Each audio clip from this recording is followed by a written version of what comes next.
लल्ही छठ या हर छठ, यह संतान की लंबी उम्र की कामना के लिए किया जाता है। लल्ही छठ को हर छठ भी कहा जाता है। इस दिन महिलाएं सुबह गौरी गणेश की पूजा करती है। लल्ही छठ या हर छठ, यह व्रत संतान की लंबी उम्र की कामना के लिए किया जाता है। इस दिन महिलाएं सुबह गौरी गणेश के साथ कुश की पूजा करती हैं। माताएं बेटे की सलामती की भगवान से कामनाएं करती हैं और व्रत का संकल्प लेती हैं। दोपहर के समय महिलाएं पूजा की थाली लेकर एक जगह जाती हैं और इस व्रत की कथा पढ़ती है। छठ माता की पूजा में खिलौने भी रखे जाते हैं। दोपहर को हर छठ महारानी और ग्वालिन वाली कहानी पढ़ी जाती है। इस दिन भगवान श्री कृष्ण के बड़े भाई बलराम का जन्म हुआ था। इस दिन अन्य का त्याग किया जाता है। इस साल यह व्रत 14 अगस्त को रखा जाएगा।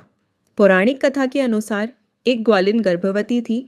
उसका प्रसव काल नजदीक था, लेकिन दूध दही खराब ना हो जाए इसलिए वह उसको बेचने चल दी। कुछ दूर पहुंचने पर ही उसे प्रसव पीड़ा हुई और उसने झरबरी की ओट में बच्चे को जन्म दिया। उस दिन हर छठ थी। थोड़ी देर आराम करने के बाद वह बच्चे को वहीं छोड़ दूध दही बेचने चली गई। गाय भैंस का मिला जुला दूध जो वो लोगों को दे रही थी, उसने उसे भैंस का दूध बताया।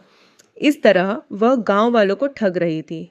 तभी एक किसान वहां हल जोतने आया। इस पाप के कारण झरभरी के नीचे स्थित पड़े उसके बच्चे को किसान का हल लग गया।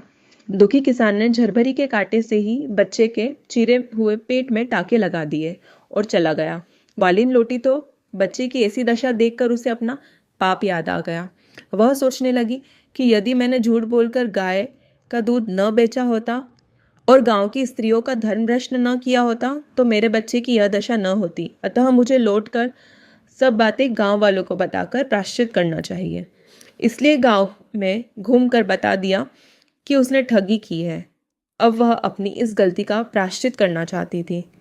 उसके साथ साथ सभी को यह भी बताया कि उसके इस किए पर उसको क्या सजा मिली। उसके सच बोलने पर गांव की महिलाओं ने उसे क्षमा किया और आशीर्वाद दिया। बहुत सी स्त्रियों द्वारा आशीर्वाद लेकर जब वो पुनः झरबेरी के नीचे पहुंची तो उसने देखा और देखकर आश्चर्यचकित हो गई। उसका पुत्र जीवित अवस्था में पड़ा था। तभी उसने स्वार्थ के लिए झूठ बोलने को ब्रह्म हत्या के समान समझा और कभी झूठ न बोलने का प्रण किया।